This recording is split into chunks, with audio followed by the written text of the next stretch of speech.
আমাদের এই মুহূর্তের সুপার ব্রেকিং নিউজ হচ্ছে ভারতীয় সেনাপ্রধান কুপকাত বাংলাদেশের মারাত্মক চূড়ান্ত আঘাত, সর্বাত্মক সবচেয়ে ইতিহাসের ভয়াবহতম হামলাটি করেছে। শাব্বাস শাব্বাস শাব্বাস ডক্টর ইউনূস, ভারতের গালে যেই থাপ্পড়টি দিলেন বাংলাদেশের 53 বছরের কোন সরকার প্রধান এই থাপ্পড় ভারতকে দিতে পারে নাই। আর এই থাপ্পড়টির জন্য অপেক্ষা করছিল মনে হয় আজকের এই দিনটি বাংলাদেশের 20 কোটি মানুষ।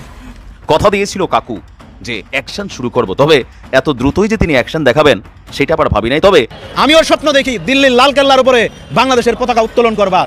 যদি মনে করেন চট্টগ্রাম নিয়ে যাবেন, ওই দিবা স্বপ্ন দেখার কোনো সুযোগ নাই, তাহলে আমরা দিল্লি পর্যন্ত দখল করতে বাধ্য হব। ডক্টর ইউনূস একটা নতুন বাংলাদেশ উপহার দিতে যাচ্ছেন চাঁদকে, বাংলাদেশ 2। ডক্টর ইউনূসের কত চমৎকার পরিকল্পনা! এটা তরুণ প্রজন্মের জন্য, আপামর জনসাধারণের জন্য, ইসলামপন্থীদের জন্য একটা বড় সুখবর। দর্শক, আরো একটা সুসংবাদ দিতে আসছি যারা মনোবল হারিয়ে ফেলছিলাম যে ভাই যে পরিস্থিতি শুরু হয়েছে আসলে আমরা কতটুকু সফল হতে পারবো। কারণ আজকের দিনেও আজকে একটু ভিন্ন সুরে কথা বলেছেন মির্জা ফখরুল ইসলাম আলমগীর, বিএনপির মহাসচিব। তিনি বলেছেন প্রয়োজনীয় সংস্কার শেষেই অন্তর্বর্তী সরকার নির্বাচন দেবে বলে আমরা প্রত্যাশা করি। আরেকটি কথা বলেছেন, স্বাধীনতার সার্বভৌমত্ব রক্ষায় প্রয়োজনে আরো শক্তিশালী আন্দোলন করব। ভারত থেকে বাংলাদেশে আসবে মানুষ চিকিৎসা সেবা নেওয়ার জন্য। আমরা দিল্লির সুবন্ধ অধিকারীদেরকে বলতে চাচ্ছি, আপনারা ভাববেন না এখনো আমাদের দেশের মসনদে আপনার গোলামরা বসে আছে। আপনারা ভেবে থাকবেন না আমাদের এই চিকিৎসা ব্যবস্থা আরো 10 বছর এমন চলতে থাকবে। সবার আগে হিন্দুদের বাঁচাতে গেলে শুভেন্দু অধিকারীর দল বিজেপিকে ঘাট ধাক্কা দিয়ে বের করতে হবে, কারণ গৌতম আদানি দেশের 2,87,000 কোটি টাকা এসবিআই থেকে লোন নিয়ে রেখেছে। সম্মানিত দর্শক শ্রোতা, আসসালামু আলাইকুম। নতুন একটা নিউজ ভিডিওতে জানাচ্ছি আপনাদের স্বাগতম। এইমাত্র পাওয়া তাজা এবং গরম খবর, শেখ হাসিনা ডক্টর মোহাম্মদ ইউনূসকে ডুবাতে গিয়ে কিন্তু নিজেই ভালোভাবে ফেঁসে গিয়েছে এবং ডুবে যাচ্ছে। ডক্টর মোহাম্মদ ইউনূস কিন্তু চিপনে খেলা দেখিয়ে দিয়েছে। ডক্টর মোহাম্মদ ইউনূস কি খেলা দেখিয়েছে, ইসকনদের এ কেমন নাজেহাল হচ্ছে, সেই সাথে ভারতও খুবই হেস্তনার ভিতরে পড়ে গিয়েছে। আজকের এই ভিডিওতে বিস্তারিতের মাধ্যমে সবকিছু দেখতে পারবেন। আশা রাখবো ভিডিওটি স্কিপ না করে সম্পূর্ণ দেখবেন, তাহলে বিস্তারিতের মাধ্যমে সবকিছু দেখতে পারবেন। আমি আর বেশি কথা না বাড়িয়ে আপনাদের বিস্তারিত ভিডিওতে নিয়ে যাবো। তার আগে ছোট্ট একটা রিকোয়েস্ট আপনাদের কাছে, যারা এরকম ভিডিও পেতে পছন্দ করেন দ্রুত এই চ্যানেলটি সাবস্ক্রাইব করে আমাদের সাথেই থাকবেন। ইতিমধ্যে যারা সাবস্ক্রাইব করে দিয়েছেন সকলকে জানাচ্ছি অসংখ্য ধন্যবাদ। চলুন তাহলে এই ভিডিওতে লাইক করে বিস্তারিত ভিডিওগুলো মোবাইলের স্ক্রিন থেকে ধারাবাহিকভাবে একের পর এক দেখে আসি। যদি মনে করে বাংলাদেশের 1 ইঞ্চি জায়গা দখল করবে, ভারতকে বলে দিচ্ছি আমার বাংলা ওই পর্যন্ত যে পর্যন্ত বাংলা ভাষা আছে। আমিও স্বপ্ন দেখি দিল্লির লালকেল্লার উপরে বাংলাদেশের পতাকা উত্তোলন করবার। যদি মনে করেন চট্টগ্রাম নিয়ে যাবেন, ওই দিবা স্বপ্ন দেখার কোনো সুযোগ নাই, তাহলে আমরা দিল্লি পর্যন্ত দখল করতে বাধ্য হব। ওই আঙুল যদি কখনো তোলার অপচেষ্টা করে, ভারতের যে কোনো নেতা যদি এই সুর তোলার অপচেষ্টা করে, দাঁত ভাঙার জবাব শুধু নয়, তাকে দেখে নেওয়া হবে। বাংলাদেশের মানুষ এত সহজে ছাড় দিবে না। আমার 1 ইঞ্চি মাটি কেউ যদি চোখ তুলে তাকায়, সেই চোখ ওপরে ফেলা হবে। আর হিন্দুত্ববাদ বলেন আর যেই বাদ বলেন, তাদেরকে আমরা চট্টগ্রাম দিয়ে দেবো, তোমরা মাছ মুস্তি করবা না। কপালের চামড়া গুছ করে রাখো, ভালোভাবে বলছি, সময় থাকতে ভদ্র হয়ে যাও, না হলে দিল্লি পর্যন্ত যে পর্যন্ত বাংলা ভাষা আছে সেই পর্যন্ত আমার জমিন ঘোষণা দিব, বাংলাদেশের মানুষ সেই পর্যন্ত ঘোষণা দিবে, সেই পর্যন্ত আমরা দখল করে নেব। কারণ এটা আমাদের জমিন। বাংলা ভাষার ভিত্তিতেই বাংলাদেশ স্বাধীন হয়েছে। এই ভাষার ভিত্তিতেই যদি স্বাধীন হয়ে থাকে, যে পর্যন্ত বাংলা ভাষা আছে, নর্থ বেঙ্গল, সাউথ বেঙ্গল সব আমাদের দখলে নেওয়া হবে। আমার খুব কষ্ট লাগছে, আমি স্বীকার করতে চাই না এই বাংলাদেশে আমি জন্ম নিয়েছি। তাহলে আমি ওই নিজুম মজুমদারকে বলতে চাই, ওই হারপিং মজুমদার বলেন, জুতা মজুমদার বলেন, তাকে বলতে চাই, আরে ভাই তোমাকে তো আমরা বলি নাই তুমি বাংলাদেশের জন্ম কেন নিলা? তোমাকে তো আমরা স্বীকারই করি না তুমি বাংলাদেশের সন্তান। তুমি তো ভারতের বীজ ধারা তৈরি হয়েছ, তোমার জন্মের ঠিক নাই। ওই যে ব্যারিস্টার সুমনকে বলা হয়েছিল না, বলেছিলেন না সে জারস সন্তান, ঠিক একই ব্যারিস্টার সুমন যেরকম ভারতের বীজ দ্বারা তৈরি হয়েছে, ঠিক একইভাবে নিজুম মজুমদারও ওই ভারতের বীজ দ্বারা তৈরি হয়েছে। তার মানে ব্যারিস্টার সুমন যেরকম ভারতের বাংলাদেশের কেউ না, নিজুম মজুমদারও ভারতের বাংলাদেশের কেউ না। এতদিন আওয়ামী লীগের সাথে যুগ সাদস্যে সুসম্পর্ক বজায় রেখে দেশে তাদের একটি মতবাদ তৈরি করার চেষ্টা করেছে। আজকে যখন দেশে ইসকন দাঙ্গা তৈরি করলো, আমার ভাই সাইফুল ইসলামকে হত্যা করলো, তখন নিজুম মজুমদার ভারতের টিভি চ্যানেলে বসে আফসোস দেখাচ্ছে, কষ্ট দেখাচ্ছে। এই নিজুম মজুমদার এরাই আবরার ফাহাদ হত্যাকাণ্ডের সময় পরামর্শ দিয়েছিল ওই হত্যাকারীদেরকে যে যাই কিছু হোক কোনো সমস্যা নাই, তোমরা ভারতের একটি বড় শত্রু আবরার ফাহাদকে হত্যা করেছো। সবার আগে হিন্দুদের বাঁচাতে গেলে শুভেন্দু অধিকারীর দল বিজেপিকে ঘাট ধাক্কা দিয়ে বের করতে হবে, কারণ গৌতম আদানি দেশের 2,87,000 কোটি টাকা এসবিআই থেকে লোন নিয়ে রেখেছে। যেখানে আপনারা এখানে ইন্টারভিউ নিচ্ছেন পাশেই এসবিআই রয়েছে। এই এসবিআই আমাদের সকলের জমানো টাকা রয়েছে, আপনার টাকা রয়েছে, আমার টাকা রয়েছে, গরিব সাধারণ মানুষের প্রভিডেন্ট ফান্ড পেনশনের টাকা রয়েছে। 2,87,000 কোটি টাকা লোন নিয়েছে এসবিআই, সফট লোন। আপনি যদি আপনার বাড়ির ছোট ভাইটাকে পড়াতে যান, আপনার থেকে রেট অফ ইন্টারেস্ট নেবে এডুকেশন লোনে 12 থেকে 15%, আর আদানির থেকে কত টাকা নিচে জানেন? 1% রেট অফ ইন্টারেস্ট। আপনার জন্য 12% ইন্টারেস্ট, আদানির জন্য 1% ইন্টারেস্ট। শুধু তাই না, সেই লোন মেরে দিয়ে পালিয়ে যাচ্ছে। এর আগে ওই যে বণিক সভা সম্মেলনে গিয়ে মোদি বলেছিল মেরে সাথ ওয়া মেহুল ভাই बैठे हुए हैं, মেহুল চোকসিকে দেখিয়ে। সেই মেহুল চোকসি আর নীরব মোদি পিএনবি 13,000 কোটি টাকা 17,000 কোটি টাকা মেরে পালিয়ে গেছে। সেই লোন রাইট অফ করে দিয়েছে, মানে বলেছে ওই লোন আর উদ্ধার করা যাবে না, মানে ওইটা ছেড়ে দেওয়া হলো। 13,000 কোটি টাকা 17,000 কোটি টাকা রাইট অফ হয়ে যাচ্ছে।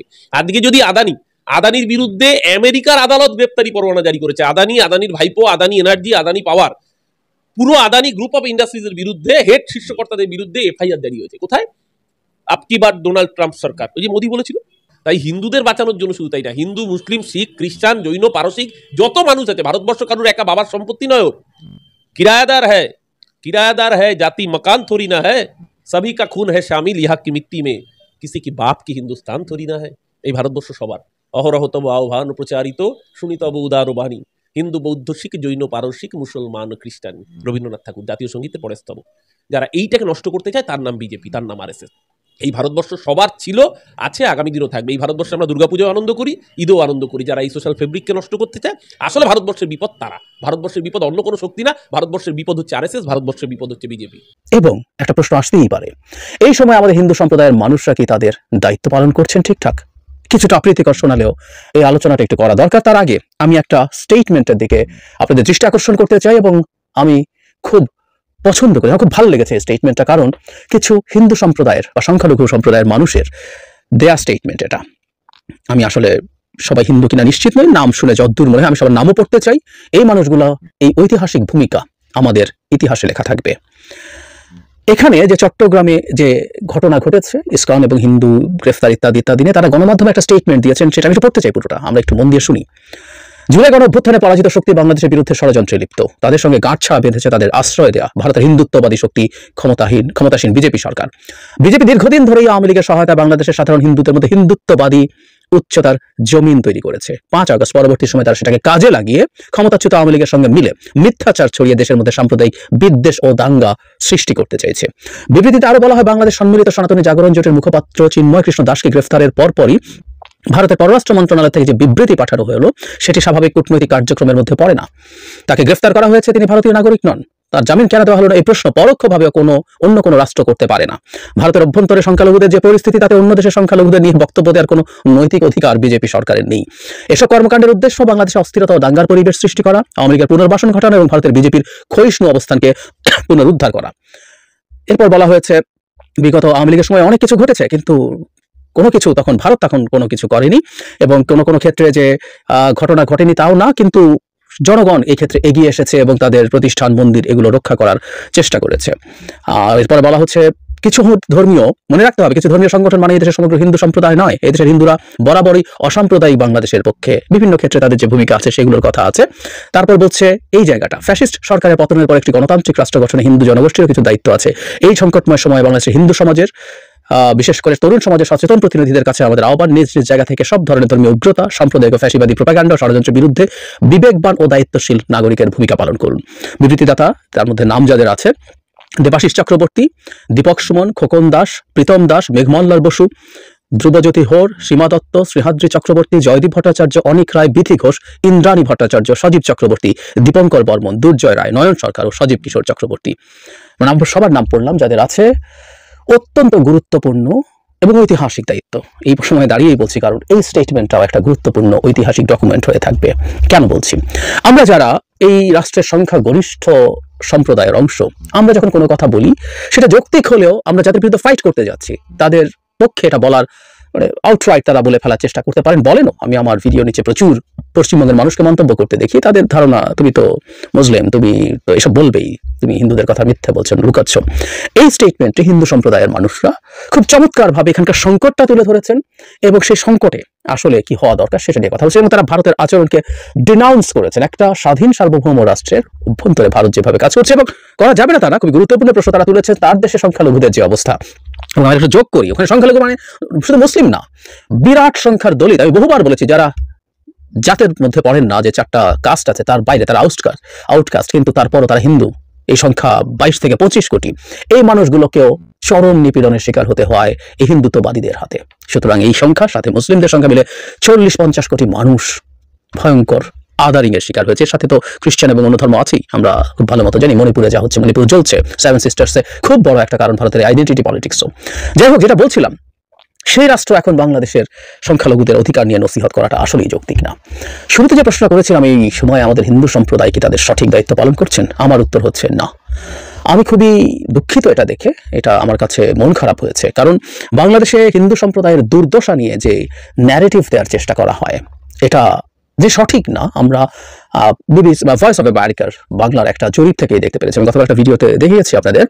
ওই জরিপে হিন্দু সম্প্রদায়ের মানুষেরা 1/3 বলছেন পরিস্থিতি আগের চাইতে খারাপ হয়েছে, বাকি 2/3 এর মধ্যে প্রায় 40% বলছেন ভালো হয়েছে, এবং বাকি অংশ 25-26% বলছেন তাত্ত্বিকভাবে যে একই রকম আছে। তাহলে এটা একটা ম্যাসিভ ব্যাপার। আমি ব্যক্তিগতভাবে 2-1 হিন্দু সম্প্রদায়ের মানুষের সাথে পরিচিতদের মধ্যে কথা বলে দেখেছি, তিনি কোনো সমস্যা ফেস করছেন কিনা, তার এলাকায় কোনো সমস্যা হয়েছে কিনা, তার পরিচিত অন্য হিন্দু সম্প্রদায়ের মানুষের মধ্যে কিছু হয়েছে কিনা, খুঁটিয়ে দীর্ঘ সময় নিয়ে আমি জিজ্ঞেস করে দেখেছি।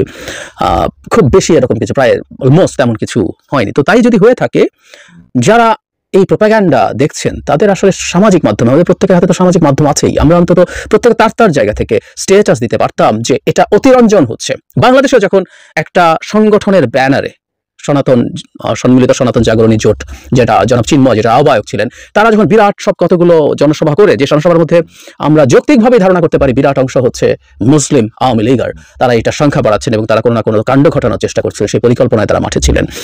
তো সেই পরিস্থিতিতেও যেভাবে দাবি করা হচ্ছিল, যেভাবে বলা হচ্ছিল যে হিন্দু সম্প্রদায়ের মানুষ 5 আগস্টের পর থেকে অকল্পনীয় রকম নিপীড়নের শিকার হচ্ছে শুধুমাত্র হিন্দু হওয়ার কারণে, এই কথাটা খুব জরুরি। কমিউনাল অ্যাটাক, কমিউনাল ভায়োলেন্সের কথা। একই কথা ভারতের দিক থেকে ভারতের মিডিয়া বলছে, ভারতের সরকার বলছে। আমাদের হিন্দু সম্প্রদায়ের মানুষরা তো ওভারওয়েলমিংলি পারতেন, যারা ফেসবুকে আছেন, অ্যাক্টিভ আছেন, তারা এটাকে, এই প্রোপাগান্ডাকে প্রতিবাদ করতে। পাইয়ে গেছি, অবশেষে পাইয়ে গেছি, কাউয়া কাদেরের বিকল্প পাইয়ে গেছি। আমরা যারা বিনোদন জগতের মানুষ, গত 5ই আগস্টের পরে কাউয়া কাদেরের যে কি পরিমাণ মিস করছি একমাত্র আমরাই জানি। অবশেষে আজকে 3-4 মাস পরে কাউয়া কাদেরের বিকল্প পেয়ে গেছি। কাউয়া কাদেরের বিকল্প হয়েছে আমাকে বিএনপির মহাসচিব মির্জা ফখরুল ইসলাম আলমগীর।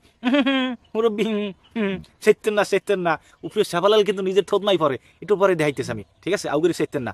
এই মির্জা ফখরুল ইসলাম আলমগীর কয়েকদিন আগে প্রথম আলোর একটা সাক্ষাৎকার দিয়েছে। সাক্ষাৎকার হয়েছে দিয়া, আমি তীব্রভাবে নিন্দা জানাচ্ছি প্রথম আলো, ডেইলি স্টার সহ অন্যান্য সব পত্রিকার উপর যেই পরিমাণ আক্রমণ শুরু হয়েছে তার তীব্র নিন্দা জানাইতেছে। এবং আমি তীব্র নিন্দা জানাই তার কারণ আমি সারা জীবন সংবাদ মাধ্যমের স্বাধীনতার জন্য লড়াই করছি, এইটা আমার বিশ্বাস এবং আস্থা। বেশ ভালো কথা, সংবাদ মাধ্যমের স্বাধীনতার জন্য লড়াই করা এটা একটা মানে হামকে বেটা বাপকে বেটার মতন একটা কাজ। কারণ সংবাদ মাধ্যমের যদি স্বাধীনতা না থাকে তাহলে সময় টিভি এইটা ওইটা এরা সব ওই রকমের, যেই সরকার ক্ষমতায় যাইবে ওই সরকারের পাও চাটতে তার যাইবে। এই কারণে সংবাদ মাধ্যমের স্বাধীনতা দরকার, যাতে যেই সরকার ক্ষমতায় থাকবে ওই সরকারের ভালো এবং খারাপ উভয়টাই জনগণের সামনে তুলে ধরতে পারে। এইটার জন্য হয়েছে সংবাদ মাধ্যমের স্বাধীনতা খুবই দরকার। কিন্তু আমাগো মহাসচিব মির্জা ফখরুল ইসলাম আলমগীর কাকু এমন একটা সংবাদ মাধ্যম বা এমন কিছু সংবাদ মাধ্যমের স্বাধীনতা চায়, যেমন প্রথম আলো কি করছে, 2007 সালে আমাদের প্রিয় নবী সাল্লাল্লাহু আলাইহি ওয়াসাল্লামকে নিয়ে ব্যঙ্গ করিয়া তারপর কার্টুন আঁকছে। 2017 সালে আমাদের এই প্রথম আলো গরু নিয়ে একটা ব্যঙ্গাত্মক কার্টুন আঁকছে, সেটা বলছে সবচেয়ে সেরা জীব গরু, যে খেতে চায়, মানে সবচেয়ে সেরা জীব হচ্ছে গরু, কিন্তু এই গরুরে যে খাইতে চায় সে সবচেয়ে নিম্ন প্রজাতির প্রাণী। অথচ আল্লাহ তাআলা নিজে বলছে যে আমি মানুষকে সৃষ্টির সেরা জীব হিসেবে তৈরি করছি। যে প্রথম আলো সৃষ্টির সেরা জীব কয় গরুরে। এই জন্য কিছুদিন আগে প্রথম আলো অফিসের সামনে গরু জবাইতেছে। ভালো হয়েছে না বিষয়টা? এখনই আমাকে মির্জা ফখরুল ইসলাম আলমগীর সাহেব এইসব প্রথম আলো বা ডেইলি স্টার সহ এইসব যে পত্রিকাগুলো আছে এগো সংবাদ মাধ্যমের স্বাধীনতা চায়। বেশ ভালো কথা, স্বাধীনতা চাওয়া, কিন্তু এমন একটা পত্রিকার স্বাধীনতা সে চায় যে ইসলামকে নিয়ে ব্যঙ্গাত্মক পোস্ট করে, ইসলামকে নিয়ে ব্যঙ্গাত্মক আকারে কার্টুন তৈরি করে, নবীকে অপমান করে, সেই পত্রিকার স্বাধীনতা চায় আমাদের মির্জা ফখরুল ইসলাম আলমগীর। এবং এই যে স্বাধীনতা চায়, এর 2 দিন আগে বা এর 2 দিন পরে প্রথম আলো আবার একটা নিউজ করছে, মির্জা ফখরুল ইসলাম আলমগীর কিন্তু বিএনপির মহাসচিব।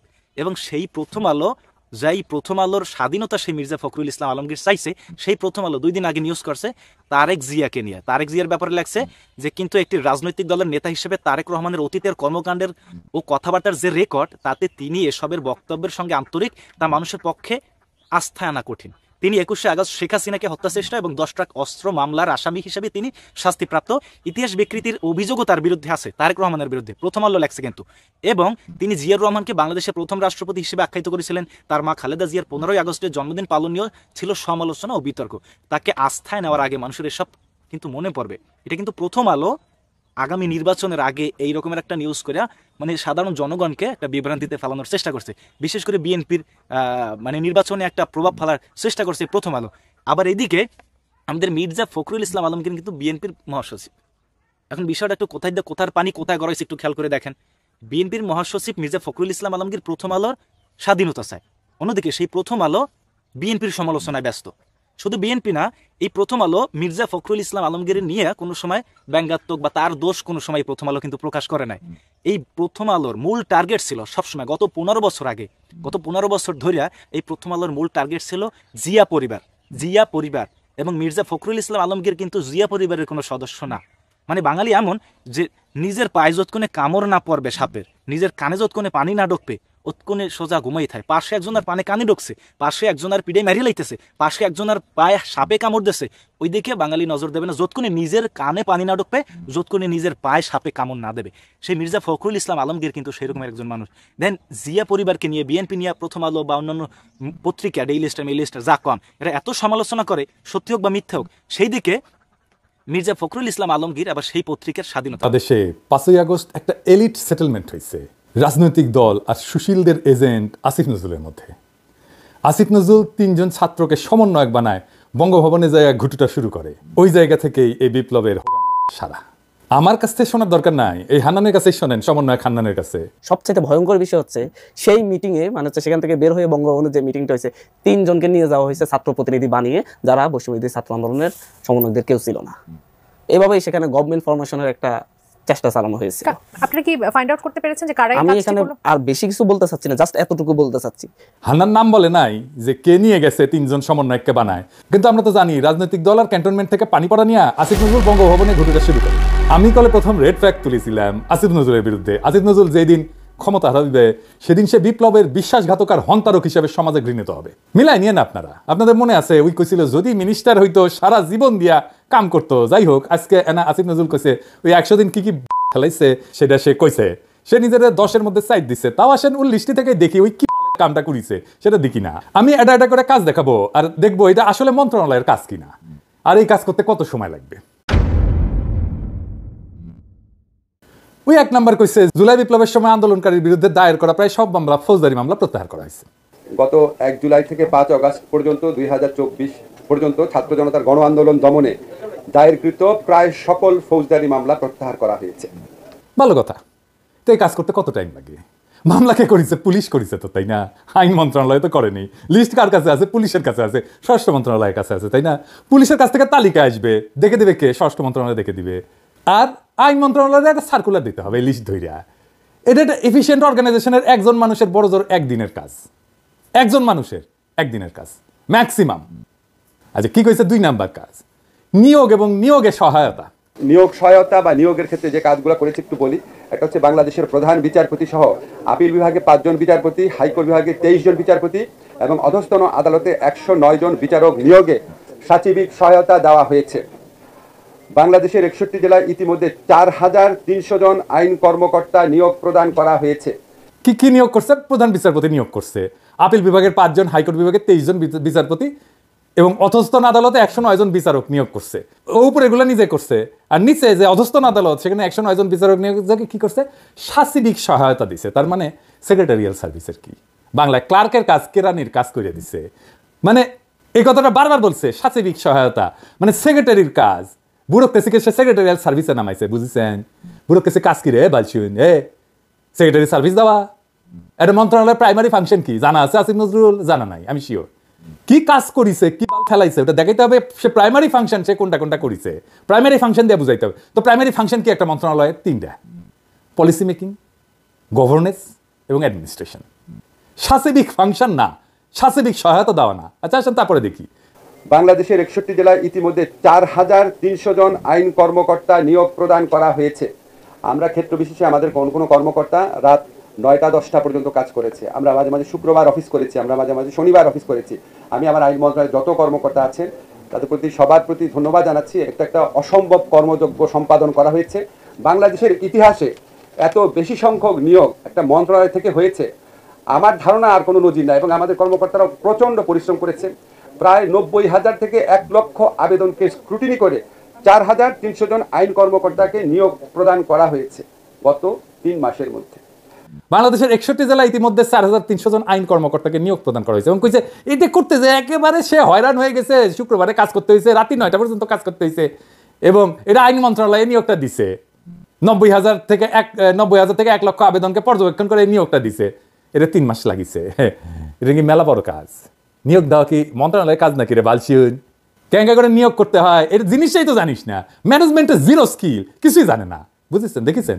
আমি ক্যান্ডিডেটের কি কোয়ালিফিকেশন চাইতেছি সেটা ঠিক করে এটা আউটসোর্স করে দিলেই হয়। বাংলাদেশে মেলা HR কনসালটেন্সি হাউস আছে, ব্রাইট পোলাপান কাজ করে। নাম কে দিব? নাম আর কইলাম না, থাক, আবার এটা ক্যাম্পেইন হয়ে যাবে। কিন্তু HR কনসালটেন্সি আছে অনেক অনেক, একটা দুইটা না, মেলা। ওদের কাছ থেকে একটা প্রপোজাল নেওয়া যাইতো, কে কত টাকা নিবে। আমি আমার ব্যুরোক্রেসিকে আমি কেন এই রিক্রুটমেন্ট নিয়োগে কাজে লাগাবো? এটা কি ব্যুরোক্রেসির কাজ নাকি? এবং আপনারা ব্যুরোক্রেটরা, আপনারাও হয়েছেন মাল এক একটা, হাসিনা বানাইছে। আপনারা কইবার পারেন না যে এটা ব্যুরোক্রেসির কাজ না? জানেনও না তো। 5 নাম্বার, বর্ডার গার্ড বিস্ফোরক মামলার জন্য 20 জন পাবলিক প্রসিকিউটর নিয়োগ দেওয়া হয়েছে। ভালো কাজ, ঠিক আছে, এটা মন্ত্রণালয়ের কাজ। বর্ডার গার্ড বাংলাদেশে বিস্ফোরক মামলা পরিচালনার জন্য 20 জন স্পেশাল পাবলিক প্রসিকিউটরকে নিয়োগ দেওয়া হয়েছে। কয়দিন সময় লাগে? ধরলাম মেলা বড় জোর 1 জন মানুষের 1 সপ্তাহের কাজ। 6 নাম্বার, আন্তর্জাতিক অপরাধ ট্রাইব্যুনাল পুনর্গঠন করা হয়েছে। আন্তর্জাতিক অপরাধ ট্রাইব্যুনাল পুনর্গঠন করেছি আমরা, এটা আপনারা জানেন, এটা আমাদের অন্যতম প্রধান এজেন্ডা ছিল। এরপর চিফ প্রসিকিউটর সহ 11 জন প্রসিকিউটরকে নিয়োগ প্রদান করা হয়েছে। এটা একটা সলিড কাজ, এটা মন্ত্রণালয়ের কাজ। একজন ভালো চিফ প্রসিকিউটর নিয়োগ দেওয়া হয়েছে, এটাও একটা প্রশংসাযোগ্য কাজ হয়েছে। তবে নষ্ট করেও না, দিনে 2বার করলে সঠিক টাইম দেয়। যাই হোক, তারপরে কি 7 নাম্বার কইছে যে স্পেশাল প্রসিকিউটরাল অ্যাডভাইজার হিসেবে বিদেশি এবং দেশি বিশেষজ্ঞ পর্যায়ে আইনজীবীরা নিয়োগপ্রাপ্ত হচ্ছেন। স্পেশাল প্রসিকিউটরাল অ্যাডভাইজার হিসাবে বিদেশি এবং দেশি বিশেষজ্ঞ পর্যায়ের আইনজীবীরা নিয়োগপ্রাপ্ত হচ্ছেন। বিদেশি যিনি আছেন ওনার নিয়োগপত্র সম্পন্ন হয়েছে আজকে, আপনারা 2-1 দিনের মধ্যে জানবেন। দেশি যিনি আছেন আইন বিশেষজ্ঞ, ওনার একটা প্রসেসের মধ্যে রয়েছে, আশা করি এই সপ্তাহের মধ্যে এটা হয়ে যাবে। কয়জন দিচ্ছেন এটা বলতে হবে তো। বিদেশে যিনি আছেন নিয়োগপত্র সম্পূর্ণ হয়েছে আজকে, বিশাল কাজ করে দিতে। এটা অ্যাপয়েন্টমেন্ট লেটার তৈরি করেছে, বিশাল কাজ। ওরে বাপরে, আবার কইছি আমি এটা করেছি। দেশে যিনি আছেন ওনারটা এই সপ্তাহের মধ্যে হয়ে যাবে। ওরে বাবা, 1 সপ্তাহ লাগবে একটা অ্যাপয়েন্টমেন্ট লেটার তৈরি করতে। বুঝেছেন তো কেমন তালে ভর? তার মানে 2 জন নিয়োগ দিছে, বুঝছাও? একজন বিদেশ থেকে, একজন দেশ থেকে। এই 2টা নিয়োগ দিতে তারা হয়রান হয়ে গেছে আর কি। আর কি, অ্যাটর্নি জেনারেল অফিসে 239 জন আইন কর্মকর্তা নিয়োগ করা হয়েছে। অ্যাটর্নি জেনারেল অফিসে 239 জন আইন কর্মকর্তা, অ্যাটর্নি জেনারেল, অতিরিক্ত অ্যাটর্নি জেনারেল, সহকারী attorney general, deputy attorney general, এই 229 জন আইন কর্মকর্তাকে নিয়োগ প্রদান করা হয়েছে। এটাও তো হেডহান্টিং কমিটি দিয়ে করা যেত, তাই না? আন্তর্জাতিক অপরাধ ট্রাইব্যুনাল অ্যাক্ট যেটা ছিল 1973-তে, আমরা যখন এটা সংস্কারের উদ্যোগ নিলাম, আমরা চেয়েছি বিচারটা যেন বৈশ্বিক পর্যায়ে, দেশীয় পর্যায়ে গ্রহণযোগ্য হয়, একই সাথে এটার মাধ্যমে যেন সুবিচার নিশ্চিত করা হয়। এই জন্য আমরা ব্যাপক কনসালটেশন করেছি। আপনারা দেখেছেন আমরা ওপেন গোল টেবিল বৈঠক করেছি। এরপর দেশি বিদেশি বিভিন্ন এক্সপার্ট, 3 জন বিদেশি এক্সপার্ট সহ প্রায় কমপক্ষে 20 থেকে 25 জন এক্সপার্টের আমরা ওপিনিয়ন নিয়েছি। আন্তর্জাতিক অপরাধ ট্রাইব্যুনাল অ্যাক্ট যেটা ছিল সেটা সংস্কারের ক্ষেত্রে গোল টেবিল বৈঠক করেছে। দেশি বিদেশি 3 জন এক্সপার্ট সহ প্রায় 20 থেকে 25 জন এক্সপার্টের ওপিনিয়ন নেওয়া হয়েছে। ভালো কাজ, বহুত কাম করেছেন। কয়জন মানুষের কয় কর্মঘণ্টা লাগে এই কাম করতে? এবার আসিছে আমার এলাকায়, বুঝছে, এই ধরনের কাজ তো আমিও করি। এই কাজটা আমি করি, অ্যাডভাইজারি বোর্ড বলি আমরা। নানা দেশে অ্যাডভাইজারি বোর্ডে কে কে থাকবে সেটা ঠিক করি, ওনাদের সাথে আলাপ করি, তারপরে কন্ট্রাক্ট সাইন করি, তারপরে অ্যাকচুয়াল বোর্ড মিটিং করি। সেটা ওনারা আইসা করতে পারে প্যারিসে, অথবা ভার্চুয়ালি করতে পারে। অনেক সময় আইসা করে, তখন আসা যাওয়ার টিকিট ইত্যাদি ইত্যাদি মেলা কিছু, হোটেল টোটেল সব কিছু করা লাগে। তারপরে ওই যে সিদ্ধান্ত লেখা লাগে, কি হয়েছে, ওই যে মিনিটস রেডি করা লাগে। এটা একজন মানুষের, মানে আমি যেহেতু করি আমি জানি, আমার কখনো কখনো 40 থেকে 80 ঘন্টার কাজ, মানে 1 থেকে 2 সপ্তাহের কাজ একজন মানুষের। এটা বিশাল কাজ করেছে। ওই আর কি করেছে? বিশেষ নিরাপত্তা বাহিনী সংশোধন অধ্যাদেশ 2024, জাতির পিতার পরিবার সদস্যদের নিরাপত্তা রহিতকরণ অধ্যাদেশ 2024 সহ মোট 10টি আইন প্রণয়নে ভেটিং সহযোগিতা প্রদান করেছি। বিশেষ নিরাপত্তা বাহিনীর সংশোধন অধ্যাদেশ 2024, জাতির পিতার পরিবারের সংশোধন, নিরাপত্তা নিশ্চিতকরণ অধ্যাদেশ 2024 সহ মোট 10টি আইন প্রণয়নে ভেটিং সহযোগিতা প্রদান করা হয়েছে। ঠিক আছে, এটা একটা কাজ, বড় কাজ না, ছোট কাজ।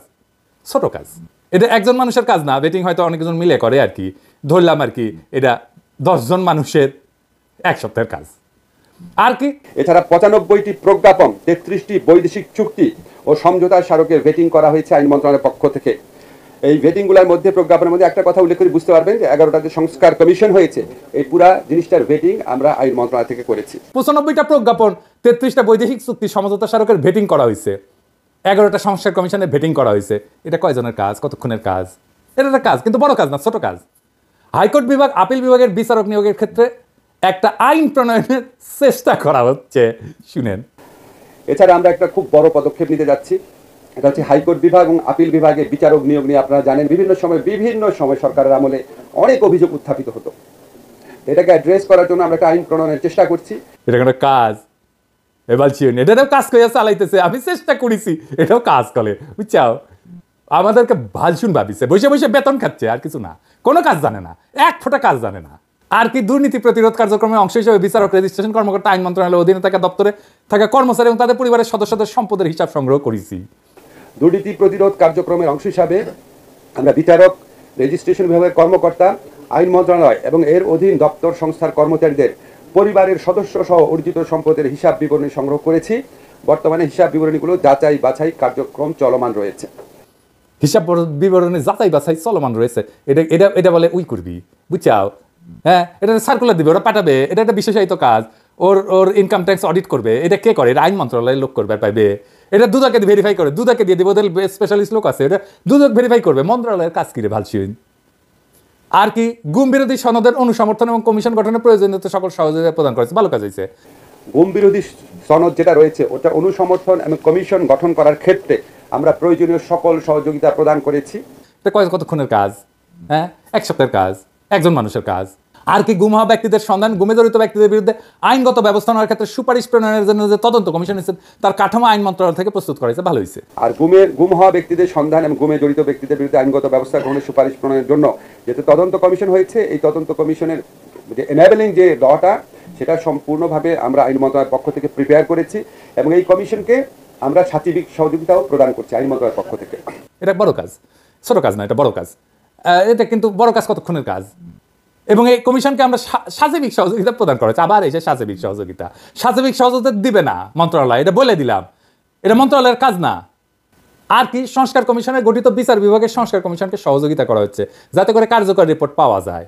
সংস্কার কমিশন যে গঠন করা হয়েছে, এর মধ্যে বিচার বিভাগ প্রতিষ্ঠার লক্ষ্যে যে বিচার বিভাগ সংস্কার কমিশন গঠন করা হয়েছে, এই সংস্কার কমিশনের সাথে বলেছি, আমরা মিটিং করেছি এবং ওনাদের সাথে আমরা সহযোগিতা করছি যাতে খুব দ্রুত বিচার বিভাগীয় সংস্কার কমিশনের একটা খুব এফিশিয়েন্ট একটা রিপোর্ট প্রডিউস করা যেতে পারে। যতটুকু সহযোগিতা চাচ্ছেন ওনারা, আমরা করছি। আচ্ছা, ঠিক আছে, কিন্তু কাজটা ছোট কাজ। আর কি বিচার ব্যবস্থা রেজিস্ট্রেশন কার্যক্রম ডিজিটালাইজ করার জন্য মডেল ই কোর্ট স্থাপন এবং মডেল সাব রেজিস্ট্রি অফিস স্থাপনের সিদ্ধান্ত গ্রহণ করা হয়েছে। বিচার ব্যবস্থা এবং রেজিস্ট্রেশন কার্যক্রম ডিজিটালাইজেশন করার জন্য মডেল ই কোর্ট স্থাপন এবং ডিজিটাল সাব রেজিস্ট্রি অফিস স্থাপনের সিদ্ধান্ত গ্রহণ করা হয়েছে। এই সম্পর্কিত 2টি প্রকল্প অনুমোদনের জন্য চূড়ান্ত পর্যায়ে রয়েছে। সিদ্ধান্ত নেওয়াটা কাজ নাকি রে ভালছি না, বাস্তবায়নটা কাজ। সিদ্ধান্ত নিছে, এটা বসে একটা ডিসিশন নিছে, ওটা নাকি কাজ? এটাও কাজ, সেটা আবার কয়। এই সম্পর্কিত 2টা প্রকল্প অনুমোদনের জন্য চূড়ান্ত করা হয়েছে। কাজটাকে হোক, প্রকল্পটা শেষ হোক, তার বাস্তবায়িত হোক, তারপর এটা কাজ হিসেবে দেখায়েন। আর কি স্থায়ী অ্যাটর্নি সার্ভিস প্রতিষ্ঠা, এই যে আপনার পিপিজিপি ওনারা যে নিয়োগ হন, ওনারা যেন একটা কম্পিটিটিভ পরীক্ষার মধ্যে দিয়ে নিয়োগ হন, এটার লক্ষ্যে আমরা একটা আইন প্রণয়নের সিদ্ধান্ত নিয়েছি। কাজ খুবই অল্প এগিয়েছে, বাট এটা আমরা সর্বোচ্চ চেষ্টা করব এই আইনটা যেন আমরা এই বছরের মধ্যে করে দিতে পারি। স্থায়ী অ্যাটর্নি সার্ভিস প্রতিষ্ঠার জন্য যে সমস্ত পিপিজিপি নিয়োগ হয়, তার জন্য একটা কম্পিটিটিভ পরীক্ষার মাধ্যমে নিয়োগ হয়, তার জন্য একটা আইন প্রণয়নের ব্যবস্থা নেওয়া হচ্ছে। আইনটা হোক, এটা খুব অল্প, তবে বলে দিচ্ছে কিন্তু কাজটা খুব অল্প আগাইছে। তার তো আগাবেই, অপদার্থদের কাজ অল্পই আগায়। তো অপরাধ যখন আগাইছে এটা কইছেন কেন? মানে লিস্টই বাড়াইতে হবে, বুঝছাও? আর কি যুদ্ধাপরাধী আদালতের ভবনের কাজের তদারকি করতেছে আসিফ নজরুল নিজে, ফিজিক্যালি 3বার পর্যবেক্ষণে গেছে এবং সার্বজনীন যোগাযোগ রাখিচ্ছে। শুনেন, যুদ্ধাপরাধী আদালতের যে ভবনের কাজ তদারকি আপনারা নিজেরা দেখেছেন, আমি অলরেডি নিজে পার্সোনালি 3বার ফিজিক্যালি ইন্সপেকশনে গিয়েছি, সার্বক্ষণিকভাবে যোগাযোগ রাখছি। এগুলি তো আপনার ধরেন আমাদের বিচার প্রক্রিয়াকে দ্রুততর করার ক্ষেত্রে এবং সবার বিল্ডিংটার ক্ষেত্রে, সেখানে আমি অবশ্যই অত্যন্ত শ্রদ্ধার সাথে পূর্তমন্ত্রী আদিলুর রহমান খান ওনার ব্যক্তিগত ইনিশিয়েটিভ, ব্যক্তিগত তদারকির কথা স্মরণ করি, আর আমরা ওনাদের সাথে থেকেছি পুরো কাজটা সম্পন্ন করার ক্ষেত্রে। দেখেছেন, হাসিনা মনিটরিং করতো আর সে সার্বক্ষণিক যোগাযোগ রাখতো। তামেন হাইসানি, সবাই একটু হাইসানিক, হ্যাঁ একটু হাসার টাইম দেন, আপনি তো টাইমই দিচ্ছেন না, তো ওই হাস্যকর বানাচ্ছে, এটা জোকার হয়ে গেছে আসিফ নজরুল। আর কি বিভিন্ন কমিশনের লোক নিয়োগের ক্ষেত্রে আইনগত দিক পর্যালোচনা, যেমন পাবলিক সার্ভিস কমিশন, নির্বাচন কমিশন, যেমন নিয়োগের প্রক্রিয়াটা কি হবে তা করে দেওয়া হচ্ছে। বিভিন্ন কমিশনে লোক নিয়োগের যে আইনগত দিক পর্যালোচনা, ধরেন পাবলিক সার্ভিস কমিশনে বা নির্বাচন কমিশনে নিয়োগের প্রক্রিয়াটা কি হবে, এই সম্পূর্ণ আইনগত পর্যালোচনাগুলো আমরা করে দিই যে কোনো নতুন নিয়োগের ক্ষেত্রে। মেলা বড় কাজ এটা, তাই না? হ্যাঁ, আর কি 23 নম্বর জুলাই শহীদ ফাউন্ডেশনে গঠনতান্ত্রিক দলিল প্রণয়নের কাজ করে দেওয়া হয়েছে। জুলাই শহীদ ফাউন্ডেশনের গঠনতান্ত্রিক যে দলিল সেটা আমরা প্রণয়ন করে দিয়েছি জুলাইয়ের স্পিরিটকে ধরে রাখার জন্য। জুলাই গণঅভ্যুত্থানে আমাদের ছাত্র জনতা যারা নিহত হয়েছেন, যারা আহত হয়েছেন, ওনাদের স্পিরিটকে ধারণ করার জন্য এই জুলাই ফাউন্ডেশন গঠন করা হয়েছে এবং ওনাদেরকে যারা চিকিৎসা সহযোগিতা দেওয়ার জন্য এবং আর্থিক আপনার ক্ষতিপূরণের মতোই ওনাদের যে লস হয়েছে এটা ক্ষতিপূরণ দিয়ে হবে না, এটা পুরো প্রক্রিয়াটা দেখাশোনা করছে জুলাই শহীদ ফাউন্ডেশন। এটা দলিল আমরা প্রণয়ন করে দিচ্ছি, এরকম আরো অনেক কিছু কাজ আছে। ক্যাঙ্কে করে করেছে, তো এটা তো একটা ল ফার্মের কাজ, এটা ল ফার্মে দিবেন আপনি, ল ফার্ম আপনাকে দিবে, আপনি বেটিং করে দিবেন ঠিক আছে কিনা, তাইলে তো হইলো। প্রফেসর ইউনূস আপনি দেখেন, আপনারাও দেখেন, এটা পুরা মন্ত্রণালয় বৈশাখী বাল ফেলাইছে ওই আপনার উপদেষ্টা, সবাইকে ওই নাকি ডিফ্যাক্টর সহপ্রধান উপদেষ্টা। এইটা যা করিছে এটা একজন মানুষের 100 দিনের কাজ না, একজন মানুষের কোনো ধারণাই নাই কাজ কারে বলে। দুনিয়ার মানুষ কি বিপুল পরিমাণে কাজ করে একজন প্রফেশনাল মানুষ। তো বুঝেছেন তো কি বালটারে নিয়ে এসে বসেছেন উপদেষ্টা কইরা প্রফেসর ইউনূস, দেখেছেন তো? হ্যাঁ, ধর্ম নেই, প্রত্যেকটারে ধর্ম দেখি কে কি লিস্টি দেয়। প্রিয় দেশবাসী, শুরু থেকে শেষ পর্যন্ত যারা এই ভিডিওটি দেখেছেন সকলকে জানাই অসংখ্য অসংখ্য ধন্যবাদ। যারা এরকম নিউজ ভিডিও পেতে পছন্দ করেন তারা অবশ্যই এই চ্যানেলটি সাবস্ক্রাইব করে পাশে থাকা বেল আইকনটি বাজিয়ে দিবেন। যারা এখন এই ভিডিওটি শেয়ার করেননি, এই ভিডিওটি দ্রুত শেয়ার করে সকলকে দেখার সুযোগ করে দিন। আজকের মতন এই পর্যন্ত, দেখা হচ্ছে পরবর্তী কোনো ভিডিও নিয়ে ইনশাল্লাহ।